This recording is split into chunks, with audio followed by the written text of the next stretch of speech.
2023년 9월 10일 주님의 날 예배를 하나님께 드리겠습니다. 성경 찬송 맨 앞의 세번역 사도신경으로 신앙 고백하겠습니다.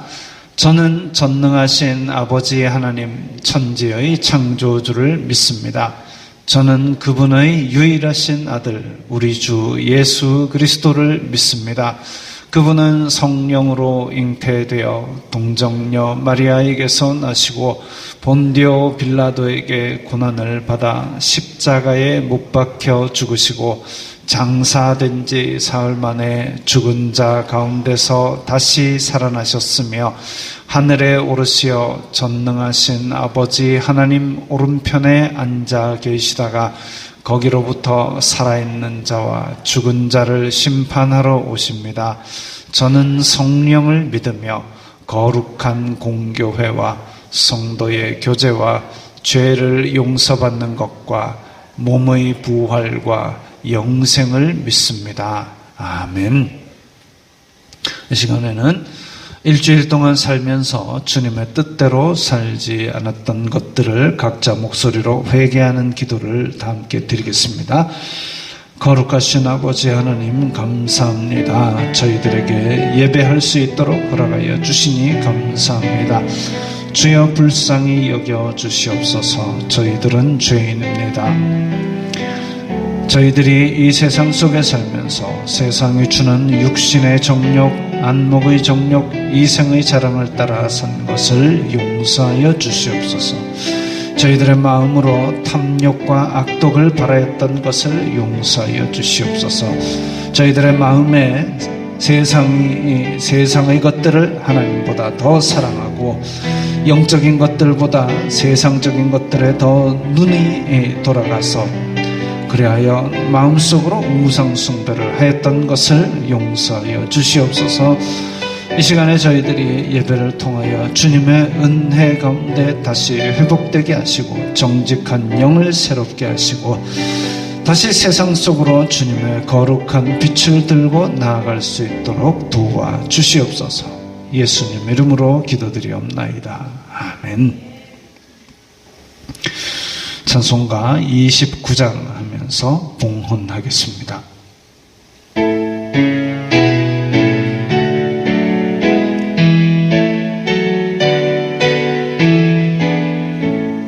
성도여 다 함께 할렐루야 아멘. 주 찬양하여라 할렐루야 아멘.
거룩하신 하나님 아버지 감사합니다. 저희들에게 이 세상의 일상에 필요한 물질로 채워주시고 복을 내려주시니 감사합니다. 저희들이 주님 앞에 나올 때에 빈손으로 나오지 않고 각기 예물을 주님 앞에 드리오니 주님 기쁘게 받아주시옵소서. 이 예물이 쓰이는 곳마다 아버지 하나님의 영광이 나타나고 예수 그리스도의 사람 살리는 복음이 전파되게 하여 주시옵소서. 저희들이 이 세상 어디를 가든지 하나님께서 주신 복으로 말미암아 청지기적 사명을 잘 감당하여서 이 세상에 복을 나누어 주는 복의 근원이 되게 하시고 그 모습을 보면서 주님을 안 믿는 자들이 주님께 영광 돌릴 수 있게 하여 주시옵소서. 어디로 가든지 물질로 시험 들지 말게 하시고 오히려 주님께 물질로 영광 돌릴 수 있는 그런 풍성한 복을 내려 주시옵소서. 예수님 이름으로 기도드리옵나이다. 아멘.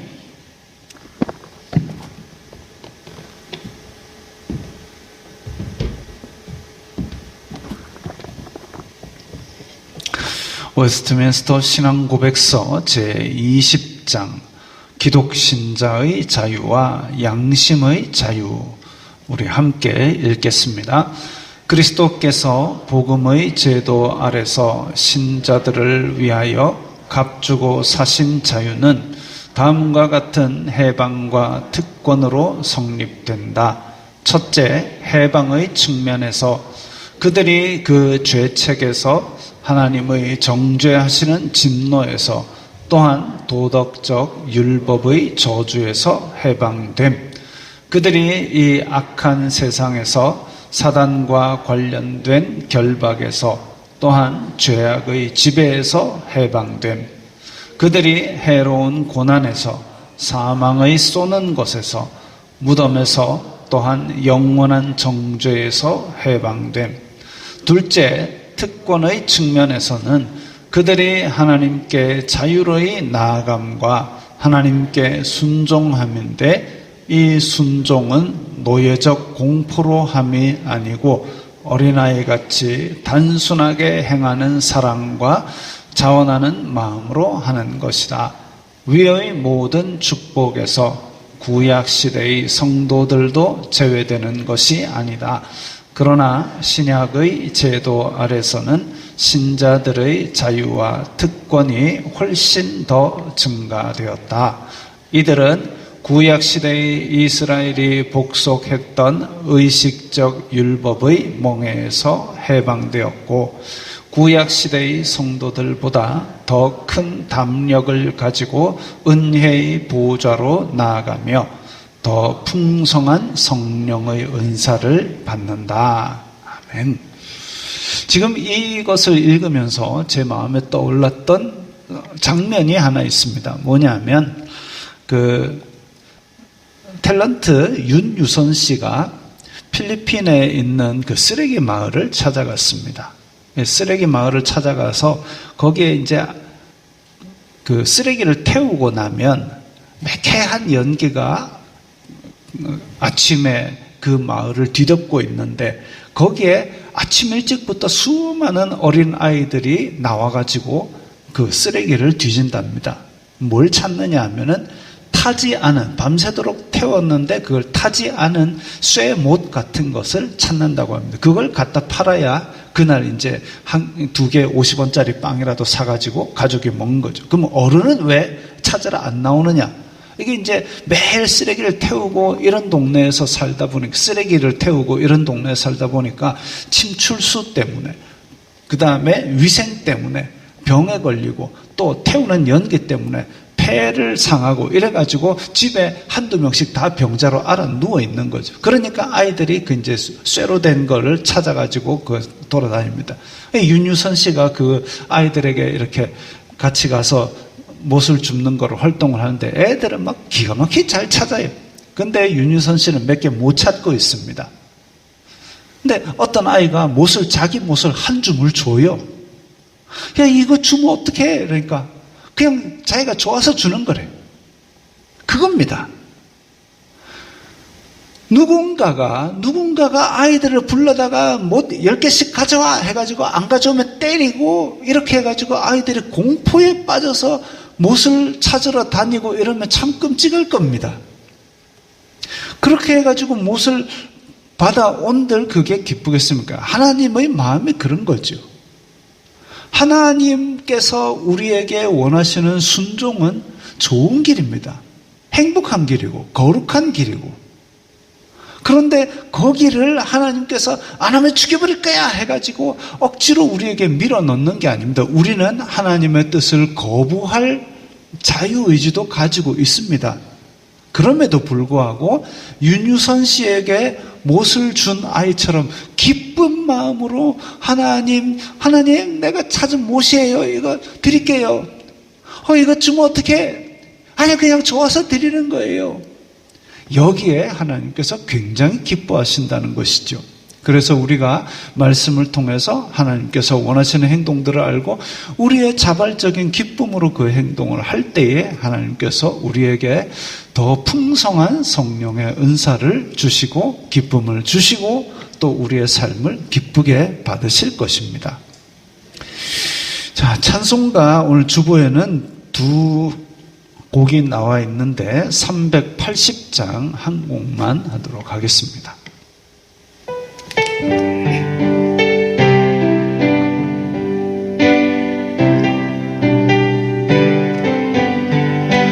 나의 생명 되신 주님 앞에 나아갑니다. 주의 흘린 보혈로 정케하사 받아주소서. 날마다 주를 찬송하겠네. 주의 사랑 줄로서 나를 굳게 잡아 매소서. 괴로운 세상 지낼 때 나를 인도하여 주소서. 주를 믿고 나가면 나의 길을 잃지 않겠네. 날마다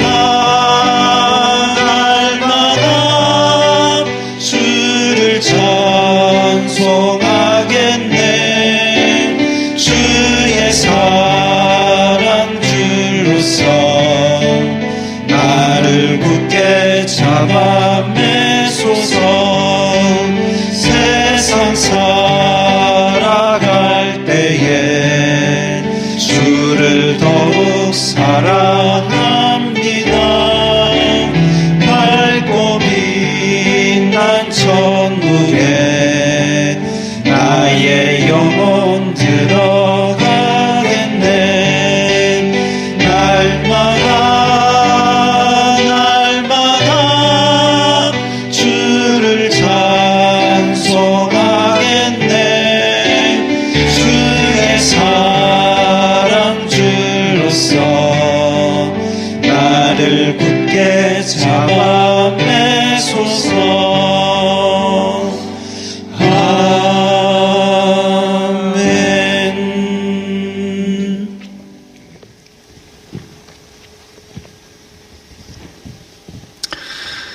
거룩하신 하나님 아버지 감사합니다.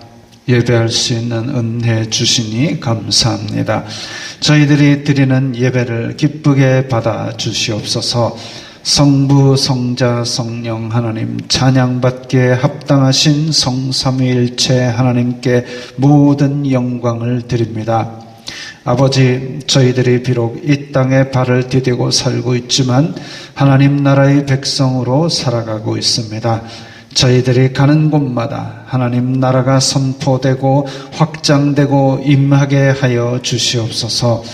아버지의 뜻이 저희들을 통하여 이루어지게 하여 주시옵소서. 아버지, 요즘 사도행전의 말씀을 통해 초대교회가 어떻게 확장되었는지 보고 있습니다. 사람들은 비록 부족하지만 성령님의 도우심으로 땅끝까지 전진해 나가는 모양이 마치 광야에서 백성들이 가나안에 이른 것과 같습니다. 마지막 때를 살아가고 있는 저희들도 비록 부족하지만 성령님의 인도하심으로 말미암아 끝날까지 믿음 가운데 거하게 하여 주시옵소서. 끝날까지 복음을 전하는 교회가 되게 하여 주시옵소서. 아버지, 날이 갈수록 세상은 교회를 조롱하고 박해합니다. 예수님의 이름 때문에 저희들을 미워합니다. 악한 사람들을 대적하지 말고 선으로 악을 이기는 지혜를 주시옵소서. 그러나 교회를 대적하는 악한 영에게는 성령의 검으로 싸워 이기게 하여 주시옵소서. 아버지, 무더운 여름도 한풀 꺾이고 이제 추수의 계절이 다가옵니다. 풍성한 수확을 기대하는 농부들처럼 저희들도 이 땅에서 주님께 드릴 열매를 가득 준비하게 하여 주시옵소서. 넘어지고 일어나고 넘어지고 일어나는 신앙이 아니라 표대를 향하여 달려나가는, 갈수록 올라가는 믿음이 되게 하여 주시옵소서. 이 예배를 통하여 하늘의 은혜를 맛보게 하시고 어린아이들과 학생들도 말씀을 통해 하나님을 인격적으로 만나고 믿음의 다음 세대를 이어가게 하여 주시옵소서. 아버지, 교회에서 수고하는 손길들에게 복을 주시고 내리교회와 연계된 선교사와 교회들에게도 평안과 은혜가 충만하게 하여 주시옵소서. 모든 영광 주님 홀로 받아 주시옵소서. 예수님 이름으로 기도드리옵나이다. 아멘.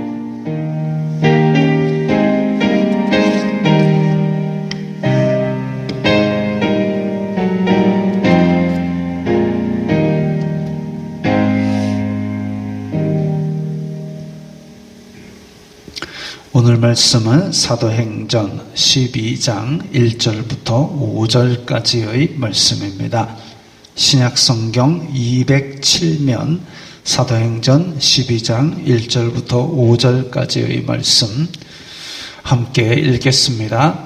그때에 헤롯 왕이 손을 들어 교회 중에서 몇 사람을 해하려 하여 요한의 형제 야고보를 칼로 죽이니 유대인들이 이 일을 기뻐하는 것을 보고 베드로도 잡으려 할새 때는 무교절 기간이라 잡음에 옥에 가두어 군인 넷씩인 네 패에게 맡겨 지키고 유월절 후에 백성 앞에 끌어내고자 하더라.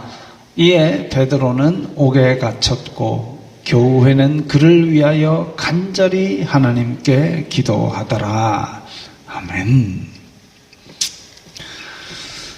자, 오늘 본문의 시작은 그때에 이랬습니다. 그때에. 지난주에도 그때에가 나왔는데 오늘도 마찬가지로 그때에라는 얘기는 그냥 장면을 전환하는 그런 단어로 쓰였습니다. 그래서 그냥 한편 이게 훨씬 나은 번역입니다. 우리 앞에서 안디옥 교회가 어떻게 성장해 나가는지, 그리고 안디옥 교회에 선지자들이 와가지고 예언을 합니다. 예루살렘에 큰 흉년이 든다. 과연 그 흉년이 들었다 이거죠. 그래서 우리가 안디옥 교회 사람들이 우리가 예루살렘 교회를 돕시다. 이것까지 나왔는데, 근데 오늘 본문에 그때에 이러니까 마치 이 안디옥 교회에서 이제 헌금을 해가지고 예루살렘으로 출발할 그때로 생각하는데 그거 아니고 한편입니다. 그래서 장면은, 배경은 어디로 바뀌냐면은 이제 유대 땅 예루살렘으로 바뀝니다. 안디옥이 아니라 예루살렘. 그리고 시기적으로는 한 1, 2년 앞으로 돌아갑니다. 1, 2년 앞으로 돌아갑니다. 그래가지고 12장 끝에 보면 안디옥 교회에서 헌금을 전달했다 이 얘기가 나오는 걸로 봐서, 실제로 이제 오늘 나오는 헤롯이 죽는 게 AD 44년, 그리고 흉년은 46년. 그러니까 시기적으로는 이제 안디옥 교회에서 헌금하는 것보다 1, 2년 앞선 그 이야기가 오늘입니다. 무대가 바뀐 거죠. 그러니까 한편 예루살렘에서 헤롯 왕이 교회를 박해해서 요한의 형제 야고보를 죽였습니다. 이 그림은 중세에 그냥, 그때 유럽에는 글 아는 사람들이 많이 없었으니까 교회당에 이런 그림들을 잔뜩 걸어놨습니다. 그래서 성경의 이야기들을 알 수 있도록, 회상할 수 있도록, 성경책을 봐도 모르니까 그래가지고 이렇게 그림들이 많이 그려졌습니다. 여기서 이제 야고보가 죽는 장면이지요. 예수님께서 가까이 두신, 야고보가 예수님 제자 중에 3사람이 있습니다. 3사람이 있는데 그 중에 베드로, 요한, 야고보, 예수님께서 특별히 가까이 뒀던 성질 버럭버럭하는 이 인간 셋 중에 이제 요한의 형제 야고보가 있고, 그 다음에 또 12사도 중에 야고보 셋은 아니네요. 예수님의 동생 야고보가 나중에 이제 예루살렘 교회를 맡아 가지고 있는데 그 야고보도 또 있고, 또 다른 야고보도 있고. 자, 오늘 죽은 야고보는 요한의 형제 야고보입니다. 그러니까 굉장히 핵심 멤버가 하나 죽은 겁니다. 이 야고보를 죽인 이 헤롯은 복잡한데, 헤롯이 지금 복음서부터 사도행전까지 여럿 나오는데요. 이 헤롯은 헤롯 대왕의 손자인 헤롯 아그리파 1세입니다. 이게 또 뭔 말인가 싶죠? 자, 그래서 제가 방학 특강 때 만들었던 자료를 다시 한 번 더 띄웁니다. 근데 방학 특강 때는 좀 색깔을 예쁘게 만들었는데 이를 옮기니까 색깔이 이상하게 깨졌어요. 지금 하늘색은 연대입니다. 연대고, 그 다음 파란색이 로마 황제입니다. 그리고 빨간색으로 칼리귤라, 그 다음에 글라우디우스, 이 두 황제가 지금 우리 사도행전 시절에 있었던 황제입니다. 그 다음 까만색에 나오는 인간들은 저기 세 번째에 본디오 빌라도가 있는 걸로 봐서 유대 총독입니다. 유대 총독. 그리고 사도행전에 좀 있으면 벨릭스, 베스도, 이 인간들도 나올 겁니다. 그리고 그 옆에 회색 헤롯 대왕이 있습니다.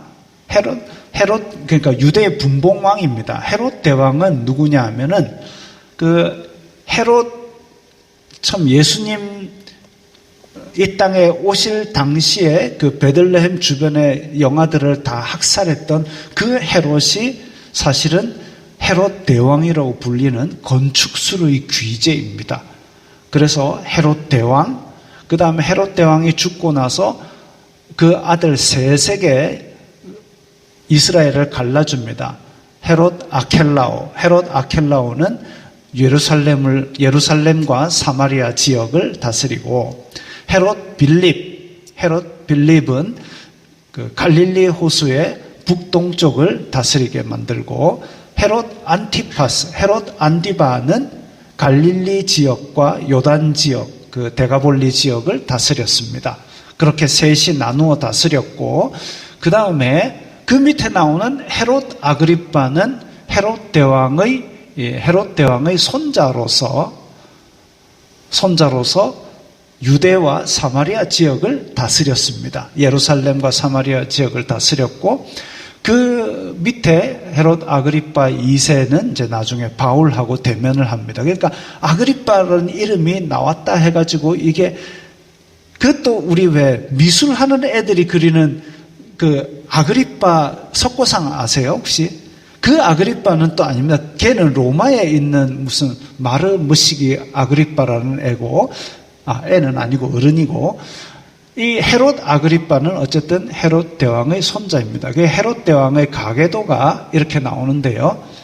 맨 위에 헤롯 안티파스는 할배고 아니고 왕이 아닙니다. 그 밑에 헤롯 대왕이라고 부르는 저 노란 사람이 이제 우리가 얘기하는 예수님 당시의 헤롯이었고, 그 아들이 부르륵 나왔는데 그 중에 분봉 왕이 된 것이 저 새 노란색 헤롯 빌립, 헤롯 안디바, 또 헤롯 아켈라오, 이렇게 셋입니다. 아켈라오가 하도 백성들을 학살하니까 로마에서 너는 안 되겠다, 내려와라 해가지고 빌라도를 보냈고, 그 다음에 중간에는 어떻게 됐는지 자세히 알 수는 없지만 어쨌든 그 유대 아켈라오가 다스리던 지역이 이제 저 빨간 테두리로 한 네모 헤롯 아그리파 1세가 다스리게 되었습니다. 헤롯 아그리파 1세. 저 인간이 오늘 나오는 야고보를 죽인 그 아그리파입니다. 근데 헤롯 아그리파 1세는 친유대교, 유대인들의 환심을 사기 위해서는 유대인들이 철석같이 믿고 있는 유대교, 이걸 잘 구슬리면 되겠다라는 정책을 폈습니다. 그러다 보니까 유대인들이 예수님 믿는 사람이랑 갈등이 있네. 그렇다면 저 사람 중에 하나를 잡아 죽여야 되겠다 해가지고 야고보를 잡아 죽인 겁니다. 유대인들과 교회, 이 중에서 교회가 소수이니까 교회를 밟음으로써 유대인들의 환심을 살려는 아주 못된 잔꾀를 쓴 거지요. 야고보가 죽은 것은 예루살렘 교회에 큰 충격을 줬습니다. 비록 천국 소망이 있다고는 하지만 이 사람의 정이라는 것이 있지 않습니까? 야, 너가 예수 믿는 사람들은 뭐 천국 가니까 뭐 장례식장에서 좋아하겠네. 아니요, 웁니다. 가족이 죽었는데 거기서 희희거리고 있으면 그게 이상한 거죠. 정이라는 것이 있고, 특별히 교회 공동체는 사랑을 강조하고 있는데, 예수님과 같이 지내던 교회의 핵심 멤버였던 사도가 그것도 불법적으로 잡혀가지고 죽었다면 교회는 아무래도 충격이 크지요. 아프지요. 반면 야고보가 죽은 데 대해서 유대인들은 기뻐했습니다. 예수님을 죽일 때처럼, 예수님을 죽일 때도 이 사람들이 엊그제 그렇게 호산나 막 그렇게 했다가 하루아침에 뒤집어져가지고 예수님을 못 박아라, 못 박아라, 저 강도를 우리한테 주고 예수님은 못 박아라, 아주 깊이 미혹된 것으로 저는 판단합니다. 제정신이 아니죠. 연쇄살인범도 아닌데 체포해다가 거기에 불법적으로 잡아다가 사형을 했는데 그걸 기뻐할 일이 뭐가 있겠습니까? 그 야고보라 한 사람 죽었다더라. 와, 신나지 않나? 제정신이 아니죠. 지금 우리나라도 지금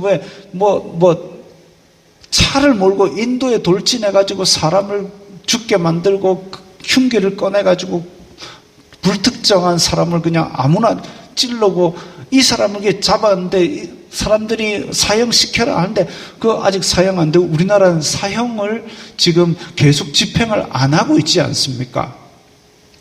사형 제도가 있어도 아주 신중하게 그렇게 하는 그런 가운데 그 흉악한 범죄자들도 지금 사형을 시키니 많이 하는 걸로 논쟁을 하는, 그런데 이 옛날에 그런 흉악한 죄를 짓지도 않았는데 잡아다가 죽이니까 그걸 보고 기뻐한다? 이 제정신이 아닌 겁니다. 하나님은 살리는 분이시고 하나님은 죄인이 회개하고 돌아오기를 기뻐하시는 분이지, 죄인을 벌 주면서 이것들 잘 죽었다 잘 죽었다 하하하 이런 분이 아닙니다. 마찬가지로 우리도 그런 생각을 해야 돼요. 죄인을 잡아가지고 목을 잘라라 이걸로 기뻐하면 안 되고요. 그래서 이 야고보가 죽은 데 대해서 유대인들이 이렇게 기뻐하는 모양새를 보고 또 헤롯은 또 하나 더 죽일 거 없나? 요 인간들이 다 보면 깊이 미혹된 겁니다. 악한 영에게 미혹당하면 남 파멸하는 것이 기쁩니다. 남 파멸시키는 것을 기뻐하는 그 인간은 제정신이 아니라 영혼이 깊이 미혹된 사람입니다. 우리가 일상적으로 사회생활을 하다 보면 진짜 그야말로 원수 갚는 것도 아닌데 남을 끌어내가지고 파멸시키기까지 그렇게 하는 사람들이 있는데 영혼이 깊이 미혹된 사람들입니다. 제정신이 아닌 사람들입니다.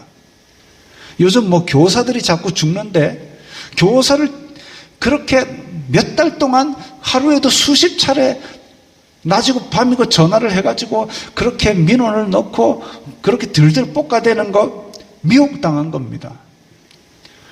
남 파멸하는 것을 기뻐하는, 남 파멸할 때까지 계속 괴롭히는 것, 이게 다 악한 영에게 깊이 미혹된 것입니다. 헤롯은 유대인들의 환심을 사기 위해서 이제 그 다음 타자 베드로도 잡았습니다.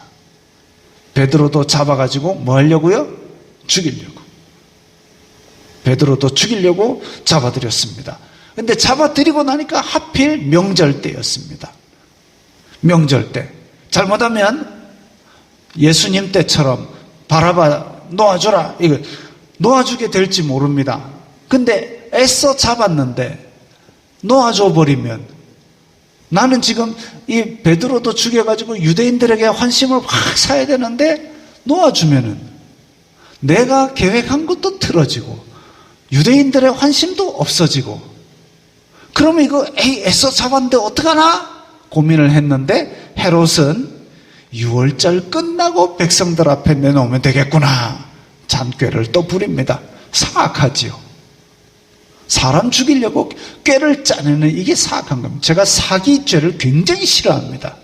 왜 그러냐면 우연히 사기치는 사람 없습니다. 실수로 사기치는 사람 없습니다.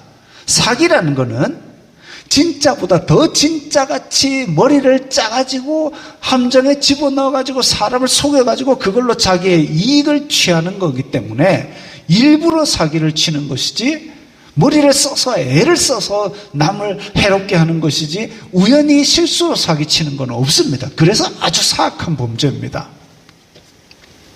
자, 그게 문제가 아니고 베드로를 죽이려고 잔꾀를 쓰는 모양새, 일부러 그렇게 죄를 지으려고 머리를 쓰는 것 아주 사악한 겁니다.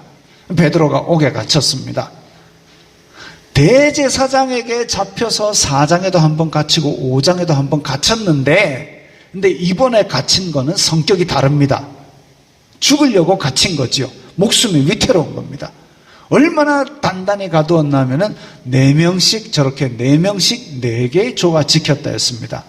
총 16명이 동시에 지킨 건 아닌 것 같고 아마도 24시간을 교대로 지켰든지 아니면 야간에만 이렇게 교대로 지켰든지 어쨌든 4명씩 최소한 4명은 눈에 보이도록 지키고 있었던 거죠.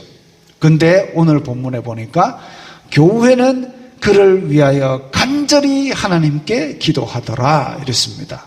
간절히 하나님께 기도하더라.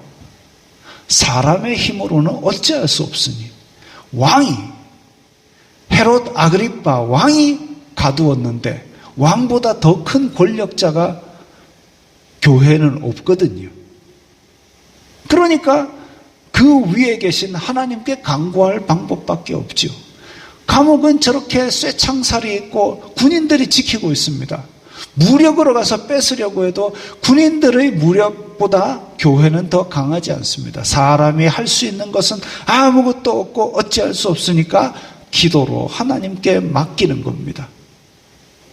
아니, 내가 어찌 할 수 있어도 하나님께 아뢰고 움직이는 것이 성도들의 마땅한 바입니다.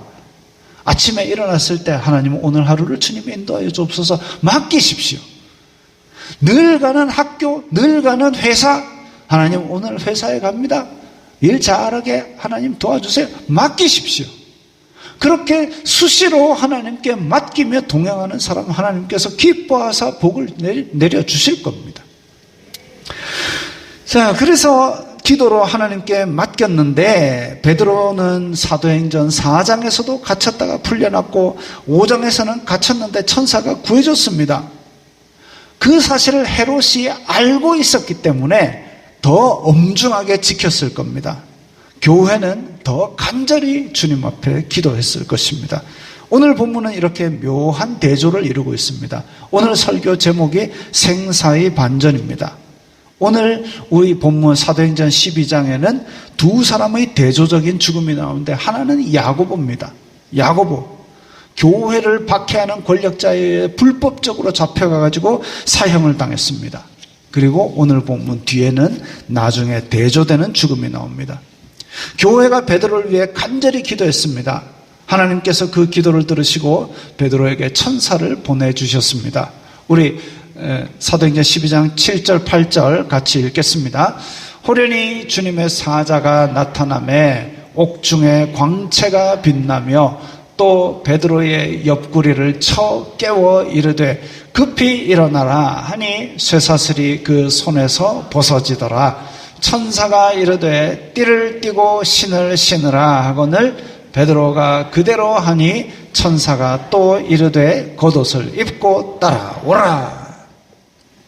베드로는 당장 내일이면 끌려나가 죽을 텐데 팔자도 좋게 깊이 자고 있었던 것 같습니다. 띠도 풀고 신도 벗고 깊이 잠들었습니다. 감옥이 무슨 방처럼 깨끗하고 편안했겠습니까? 그거 아닌데도 띠도 풀고 아예 잘포음을 쫙 하고 자고 있었던 거지요. 천사가 와서 빛이 확 났다. 만약에 베드로가 내일 잡혀 죽을 건데 이 생각으로 얕게 잠이 들었으면 빛이 환하게 났을 때 깼을 겁니다. 근데 그게 아닙니다. 그냥 푹 천사가 와서 빛이 나도 푹 자다가 옆구리를 쳐서 깨우니까 일어났습니다. 베드로 참 희한한 인간이죠. 나는 죽어도 막 천국 간다. 천국 소망 때문에 편하게 잔 건지 아니면 그 전날까지 복음을 전했기 때문에 피곤해서 푹 잔 건지 알 수 없지만 예전에 예수님이랑 있을 때도 겟세마네 가서도 푹 잔 걸로 봐서 원래 푹 자는 인간이었던 것 같습니다. 그러니까 막 감옥에 들어갔으니까 에따 푹 자자 다 띠도 풀고 푹 잤습니다. 그 천사가 와가지고 이 꿈인지 생신지 모를 정도로 이렇게 인도해가지고 베드로를 탈출을 시켰습니다. 베드로는 감옥을 탈출하고 정신을 차려보니까 감옥 밖이에요. 아이고, 하나님께서 나를 건져주셨구나. 천사는 감옥 밖에서 사라지고 베드로는 이제 어디를 가느냐? 예루살렘 성전에서 서쪽으로 아래쪽으로 좀 내려가면은 마가 다락방이 있는 집이 나옵니다. 꽤 큰 집이죠. 마가 다락방이 있는 집으로 갔습니다. 이 마가가 누구냐면은 마가복음 기록한 마가고 바나바의 조카이고 1차 전도 여행 때 동행했다 집으로 홀딱 가버린 그 마가 요한이 바로 이 마가입니다. 그 집이 이 부잣집이고 우리 그 최후의 만찬을 했던 넓은 집이 있는 그 집입니다. 그리고 120명이 함께 기도했던 그 집이 이 집입니다. 그 지역 120명. 베드로가 문을 두드립니다. 근데 지금은 저 그림은 환하게 그려졌지만 밤입니다. 밤이니까 그 천사가 환하게 해서 탈출했지요. 그래가지고 문을 두드리는데 쾅쾅쾅쾅 문 열어주세요. 나의 베드로요. 이렇게 할 수 없습니다. 왜 그러냐면은 베드로 잡혀간 줄 알고 있는데 근데 다른 사람들 자고 있는데 쾅쾅쾅쾅 이거 누구? 베드로네. 경찰에 신고하고 이러면 안 되잖아요. 그러니까 문을 크게 두드릴 수도 없고 베드로입니다 할 수도 없고 그래서 톡톡톡 두드립니다. 근데 사람들은 지금 모여서 기도하고 있습니다. 기도하는데 간절히 기도하는데 콕콕콕 두드리는 소리 들을 수 없겠죠. 큰 집이잖아요. 또 큰 집입니다. 베드로가 옥에 갇혀 꼼짝없이 죽게 되었는데 이 밤에 계속 기도한 걸로 봐서 성도들은 밤새도록 기도한 거죠. 베드로가 잡히던 그날부터 그냥 밥만 먹고 기도만 했을 겁니다. 밥도 안 먹고 기도했을 겁니다. 베드로 잡혀 죽으면 안 됩니다. 야고보처럼 죽으면 안 됩니다. 하나님 앞에 간절하게 기도했을 겁니다. 야고보가 잡혔을 때 기도 안 했을까요? 성도들이? 기도했겠지요. 잡혀갔습니다. 살려주세요. 도와주세요. 기도했겠는데 야고보는 죽었습니다. 베드로가 또 잡혀갔습니다. 성도들이 아이고 야고보 때 기도했는데도 안 들어주시고 죽었는데 막 이번에도 베드로 죽겠지 하고 냅둔 게 아니고 실망한 게 아니고 이번에도 또 기도했습니다. 왜요? 기도밖에 할 수 있는 게 없으니까. 이 중요한 겁니다. 우리 성도들이 세상의 어떤 도저히 희망이 안 보이고 내가 할 수 있는 것이 없을 때 할 수 있는 게 뭐냐면 기도입니다. 때로는 야고보처럼 우리가 원하는 것이 주어지지 않을 때도 있겠죠. 그러나 기도밖에 할 수 있는 것이 없을 때에 성도들은 기도하는 것이 힘입니다. 니고데모나 아리마대 요셉 같은 유력자가 나설 방안도 있었을 것이고 그들이 실제로 뭔가 했을지도 모르겠지만 지금 광기에 사로잡힌 헤롯 그리고 미혹이 깊이 되어 있는 유대인들 안 통했을 겁니다. 문 두드립니다. 세게도 못 두드리고 톡톡톡. 그러니까 로데라 하는 여자아이가 나왔다 그랬습니다. 여자아이라는 헬라어는 여자아이, 소녀라는 뜻도 있지만 여종이라는 뜻도 있습니다. 아이가 밤중인데 소녀가 안 자고 문외까지 쫓아 나올 그게 좀 안 맞는데 이 문맥상 하녀로 보는 게 맞을 겁니다. 문간방에서 거주하고 있던 하녀. 근데 두드리는 거예요. 그러니까 베드로의 이제 두드리니까 나가봤겠죠. 문간방 하녀니까 나가가지고 누구세요? 베드로야 베드로 빨리 문 열어. 베드로 음성을 듣자마자 문은 안 열고 안채로 달려갔고 교회에 기도하고 있는 사람들에게 베드로가 왔어요 라고 알렸습니다. 이까지는 좋았습니다. 밤새 간절히 기도하던 무리들은 로데에게 뭐라 했냐면 네가 미쳤구나. 밤새 베드로 주세요 베드로 주세요 베드로 주세요 주여 주여 했는데 베드로가 왔어요. 그러니까 네가 미쳤구나. 이상합니다. 이 사람은 도대체 뭘 기도한 걸까요? 베드로를 위해 기도했는데 베드로가 왔다니까 네가 미쳤구나.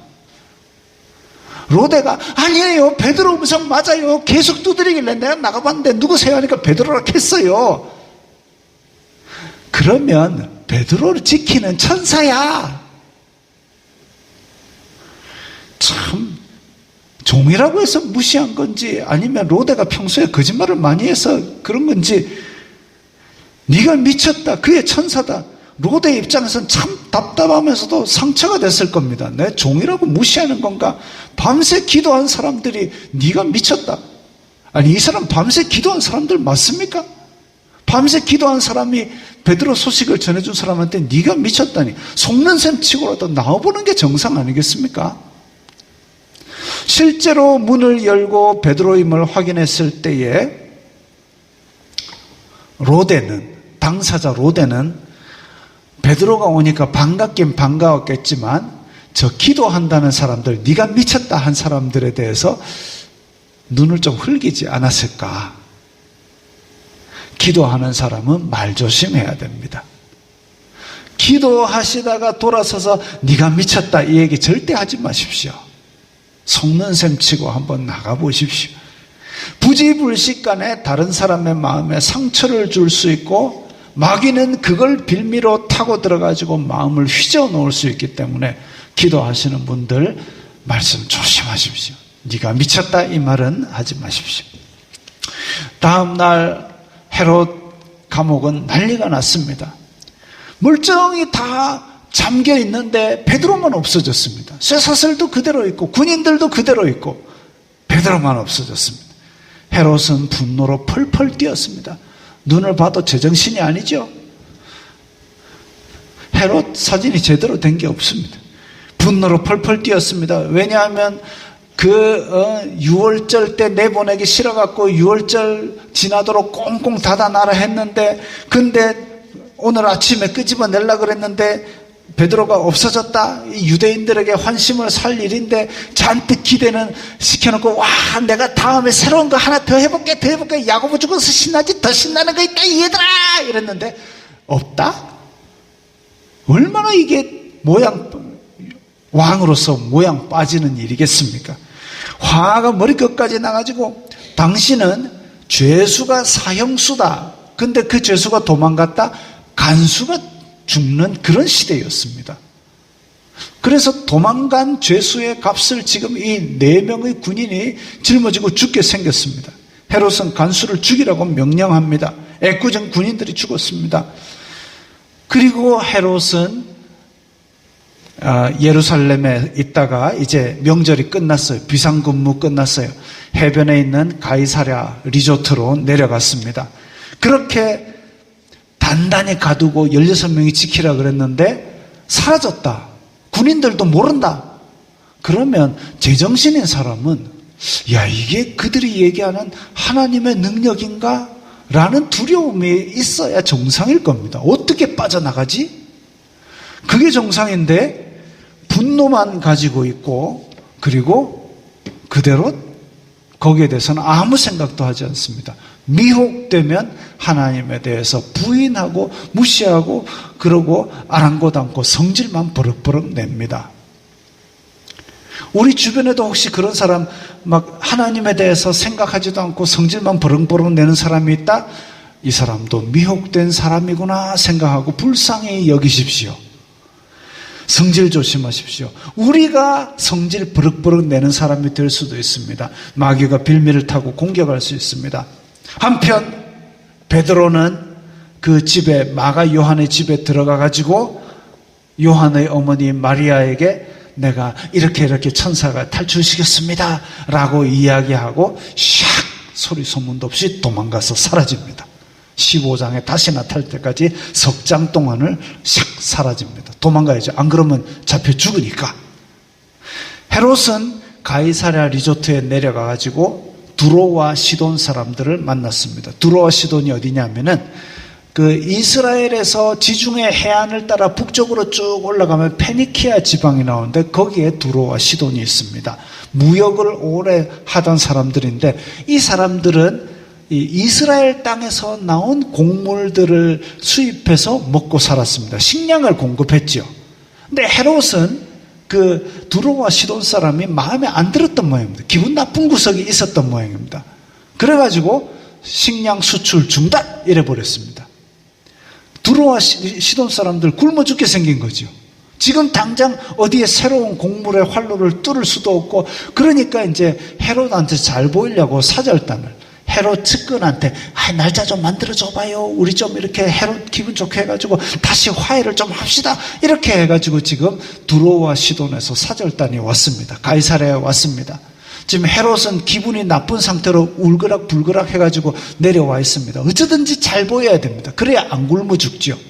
그런 상태에서 만났는데 그런데 헤롯이 이제 그 두로와 시돈 사람들 앞에서 연설을 하게 됐습니다. 그 아마 로마에서 그런 의전에서 할 수 있었던 의전상의 관례였던 것 같습니다. 우리도 왜 외교 사절 이렇게 만나면 서로 연설하고 이렇게 하잖아요.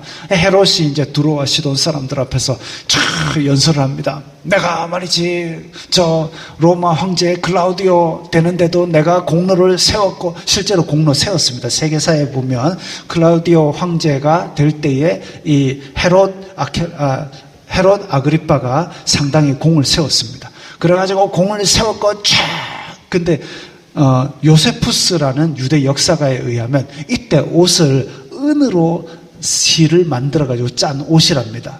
그래서 아침 햇살이 비칠 때에 은으로 만든 옷을 입고 쫙 이러니까 빛이 나고 이랬죠. 그랬는데 두로와 시돈 사람들은 지금 아쉬워서 왔어요. 식량을 얻어내기 위해서 온갖 아부를 다 해야 됩니다. 뭐라고 아부를 하냐면 이것은 신의 소리요 사람의 소리가 아니로다. 아부에 극에 달했습니다. 손바닥이 막 달아서 없어지도록 아부를 하고 있습니다. 왜? 식량을 얻어가야 되니까. 그래가지고 그 아첨꾼들이 신으로 초대해서 소리치고 사실 이제 로마식 신앙에서는 뭐 제우스, 뭐 헤르메스, 뭐 아폴로, 뭐 사코 이런 여러 가지 신들이 많고 그러다 보니까 나중에 이제 사도 바울도 어디 가서 이렇게 막 복음을 전하니까 야, 저 사람은 제우스고 저 사람은 뭐 막 그렇게 했을 때에 사도 바울은 우리는 신이 아니다라고 옷을 찢고 그렇게 얘기한 적이 있습니다. 근데 지금 헤롯은 그런 거 몰라요. 아부하고 막 그러니까 내가 낸데라고 그 영광을 하나님께 돌리지 아니하고 헤롯은 으쓱 했습니다. 교회를 박해해서 유대인들에게 환심도 얻었고 두로와 시돈도 이제 자기 발 아래에 있다는 것을 느꼈습니다. 이제 이 주변에는 다 내 발밑에 있다. 그러나 천사가 치니까 벌레 먹어 죽었다 이랬습니다. 사진에 있는 사람은 요세푸스라는 유대인 역사가입니다. 근데 거기에 기록된 바에 의하면 헤롯이 갑작스러운 복통으로 인해 5일 후에 죽었는데 몸이 썩어 벌레가 생겨났다 이랬습니다. 성경에서도 충이 먹어 죽었다 이랬습니다. 야고보를 죽이고 베드로까지 죽이려고 했던 헤롯은 인간으로 누릴 수 있는 영광을 극한까지 누리려다가 하나님의 심판으로 말미암아 아주 비참하게 죽었습니다. 뱃속에서부터 벌레가 꾸물꾸물 다 뜯어먹어가지고 죽었습니다. 끔찍한 고통 속에 5일 동안 죽은 거죠. 아무리 아부로 기분 좋게 해도 그렇지 아부로 사람들이 그 사람이 신이다 이렇게 한들 지가 신이 되겠습니까? 성경은 교만은 패망의 선봉이요 거만한 마음은 넘어짐의 앞잡이라 그랬습니다. 사람들이 죽게 세워도 나는 그럴 만한 사람이 아닙니다. 이 겸손의 미덕이 얼마나 귀티가 납니까? 내가 낸데 하고 고개를 확 쳐들면 콧구멍밖에 더 보이겠습니까? 콧구멍 안에 코털하고 코딱지밖에 더 보이겠습니까? 고개를 들지 마시기 바랍니다. 교만은 하나님께서 미워하시는 일이기 때문에 이렇게 하나님을 대적하던 헤롯 하루아침에 끔찍한 심판을 당했습니다. 오늘 본문에서는 두 죽음을 다루었습니다. 순교자 야고보의 죽음이었었고 헤롯 아그리파 1세의 비참한 죽음이 나왔습니다. 사람은 누구나 죽습니다. 사람은 누구나 죽습니다. 옳은 일을 행하다 죽으면 하늘 상급이 큽니다마는 헤롯은 신이라고 아부당하다가 벌레 먹어 죽었습니다. 태어나는 것은 우리가 선택할 수 없지만 최소한 우리 죽을 때는 폼나게 죽어야 안 되겠습니까? 죽기 싫어 배에서 벌레들이 기어난다 이렇게 죽는 거는 성도들의 모양새가 아니죠. 그리 아니하실지라도 하나님께서 나를 붙들어 주실 줄을 내가 믿고 알고 있다. 죽이려면 죽여라. 니깎게 나를 죽이기밖에 더 하겠나? 얼마나 폼납니까? 헤롯이 그렇게 교회를 박해했지만 교회는 더욱 순수해졌습니다. 그래서 12장 끝에 보면 하나님의 말씀은 흥왕하여 더하더라 이랬습니다. 교회가 사람이 더 많이 모였다? 교회가 뭐 더 했다? 일을 더 많이 했다? 아니고 말씀이 흥왕하였답니다. 말씀은 은혜의 방편입니다.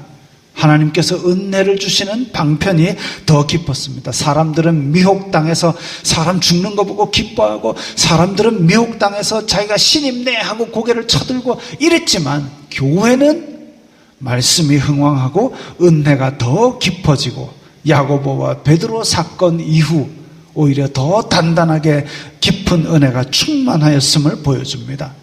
고난을 통과한 믿음은 더 순수해집니다. 세상은 교회를 힘들게 하여도 교회는 하나님의 뜻에 따라 전진해 나아갈 줄 믿습니다. 교회 안에서 더욱 깊은 은혜에 충만하시기 바랍니다. 이 말씀 생각하시면서 다 함께 기도하겠습니다. 결단하는 기도를 합니다. 우리가 죽는 것을 마음대로 택할 수는 없지만 죽을 때에 하나님 폼나게 죽게 하옵소서. 이 헤롯같이 교만에 빠지지 말게 하시고 또 기도 열심히 해놓고 네가 미쳤다 이런 소리 하지 말게 하옵소서. 우리 다 함께 결단하는 기도합니다. 거룩하신 아버지 하나님 감사합니다. 저희들에게 믿음을 주시고 또한 이렇게 말씀을 주시니 감사합니다. 이 야고보와 베드로 사건 이후 교회는 더 순수해지고 주님의 은혜에 더 깊이 들어가게 되었음을 봅니다. 아버지, 저희들도 주님의 은혜에 날마다 더 깊이 들어가게 되기를 원합니다. 헤롯과 야고보 두 죽음 가운데서 우리가 태어나기는 우리가 선택하지 않았지만 죽을 때는 주님 앞에 폼나게 죽을 수 있는 그런 사람들이 되게 하옵소서. 다니엘의 세 친구와 같이 죽음도 두려워하지 않고 우리의 믿음을 지킬 수 있도록 도와주시고, 아버지, 저희들이 이 땅에 사는 동안도 그런 죽는 각오로 하나님의 믿음을 지켜나가는 그런 사람들이 되게 하여 주시옵소서. 기도하는 사람들, 내가 미쳤다라는 그런 말로 말미암아 은혜를 깨뜨리는 그런 짓들을 하지 말게 하시고, 항상 깨어서 조심하는 가운데 주님의 말씀을 전하듯이 그렇게 말하는 저희들이 다 되게 하여 주시옵소서. 저희들의 삶을 통하여 영광 받아 주시옵소서. 예수님 이름으로 기도드리옵나이다. 아멘. 하나님께서 당신을 통하여 합니다.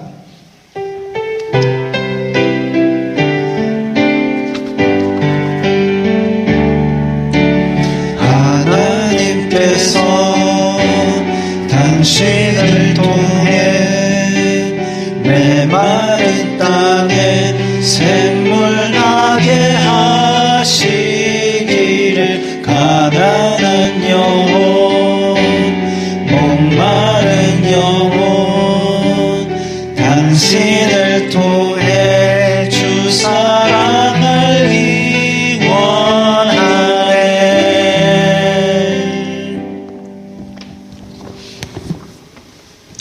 주 예수 그리스도의 은혜와 하나님 아버지의 사랑과 성령 하나님의 교통하심이 너희 무리와 함께 있을지어다. 아멘.